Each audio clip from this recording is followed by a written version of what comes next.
So I just want to say that we don't have to reinvent the wheels again. We have an existing models we can look at and learn.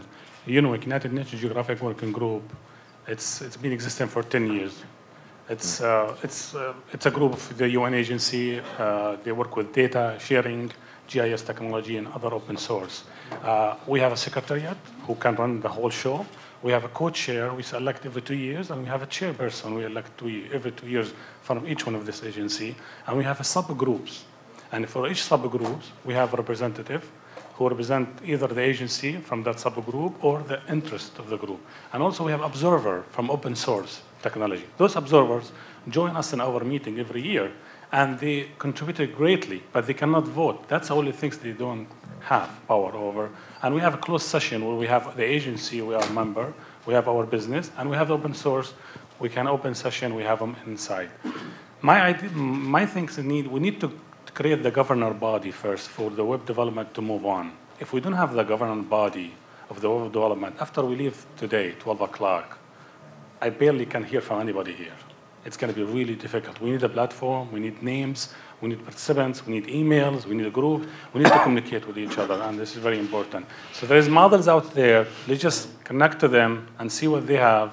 And Mr. Suha is just finishing his secretariat for the United Nations Geographic Working Group. He's a brilliant guy, he's working for OCHA.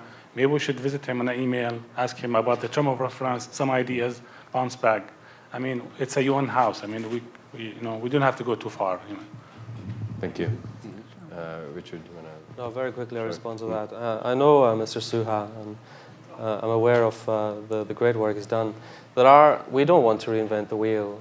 We just want to be a cog in machinery that's going to be interfacing with the others. And this is, there are communities of practice, there are special interest groups, there are working groups, there are focus groups, there are many interagency ventures, but I'm thinking for something that's as cross-cutting as the web, which really is communication, it's IT, it's, as we've seen, it's the supply chain, it's procurement, it goes all the way down the structure.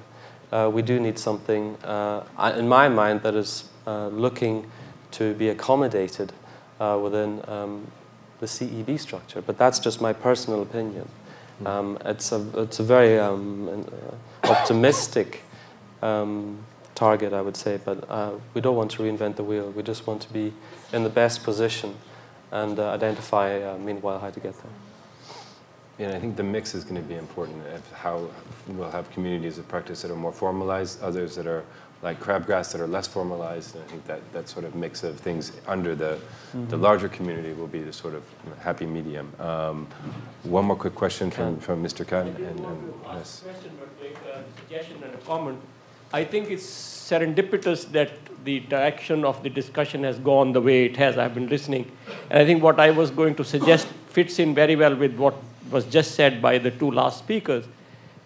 I think we definitely need a network of web masters and web managers in the system. There is no question about that. What can be done is to have a steering committee which would run this network.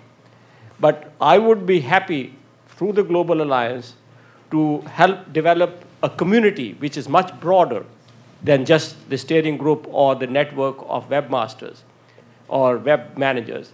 Those who are, what someone said, those who are managing the process and those who are visionaries, they can be part of a much larger online community which we can help work on together. The Global Alliance has a lot of other stakeholders who can help in that. And that can be linked up, if you agree with me that we provide the Global Alliance platform for that, that can be linked up with the rest of the CEB system and with the Secretary General's office and with the higher level political policy making people and the intergovernmental process. Because I agree entirely with you that it's not a simple task. I was instrumental in this ICT managers group back in 2003 and 2004. We helped develop, I was in Rome, I attended all their meetings, this UN system ICT strategy to which he was referring, all these databases and search engine and all of that. A lot of progress has been made, but we are always behind the curve. The UN system it has not been ahead of the curve. And what we need to do through you, through this instrumentality, to bring in new ideas, new vision, and new ways of doing things. And that has to be non-hierarchical. So my suggestion is that we have a steering group, and then we create a much larger community which we can help create. And I can commit myself to say that I will help you to link up with the CEB structure and with the policy making and political level, so that, and also with the private sector outside for wherever it is needed for funding purposes, because there are a lot of private sector companies who are willing to work with you pro bono to do some of the things that we want to do. And we have this opportunity to do it now. Let us try to use this forum to make that happen. And I would be happy to work with you on that. Thank you. Thank you very much. Thank you. A kind offer.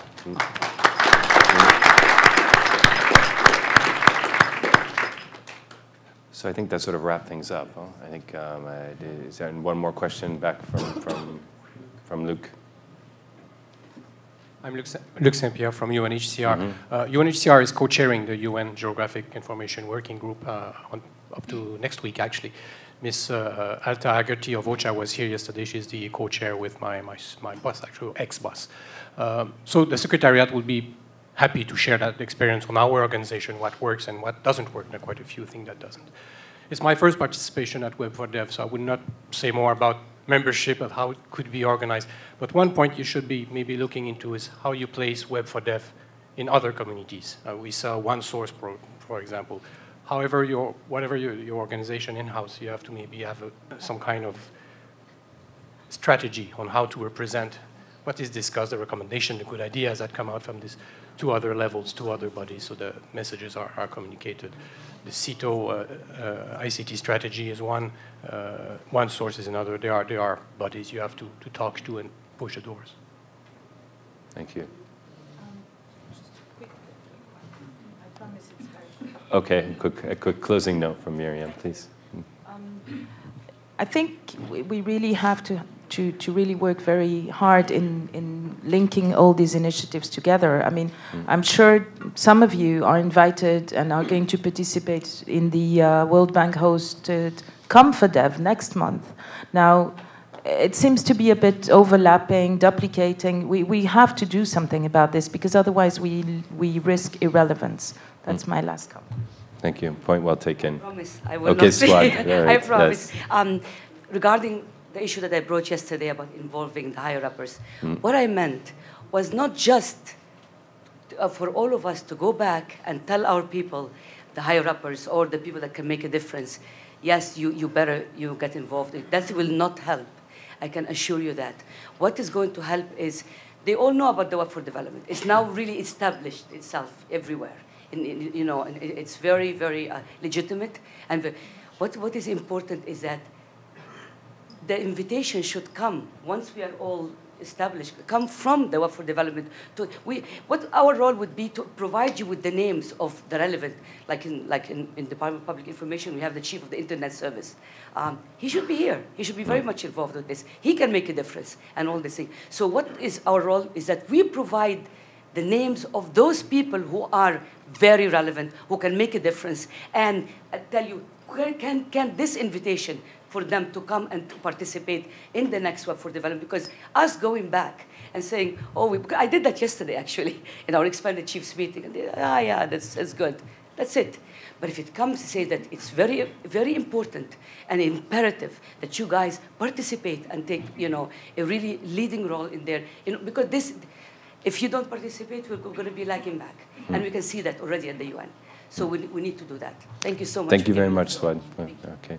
I think I'll speak to that for a second, but I think I just joined UNCTAD about 5 months ago.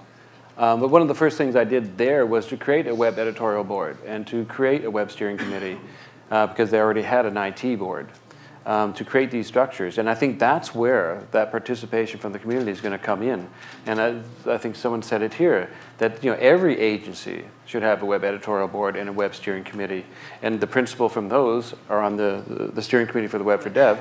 But that's where at the agency level you have the same structure, where all that information and enthusiasm comes up at that. You surround this person, clutter this person, and force this person to learn about what you actually do. And the real goal around this is to take the web manager, lift them up, and empower them so they are in fact the ones with the decision-making power. And that may take a little while or something to do that, but I think that's where the web managers are professionals, and they should be recognized as being professionals. Outside of comms, outside of IT, it's a unique profession. Thanks, David. Thanks all the panelists. I think now we're going to hand the mic over to Robert for partnerships, but thank you all very much.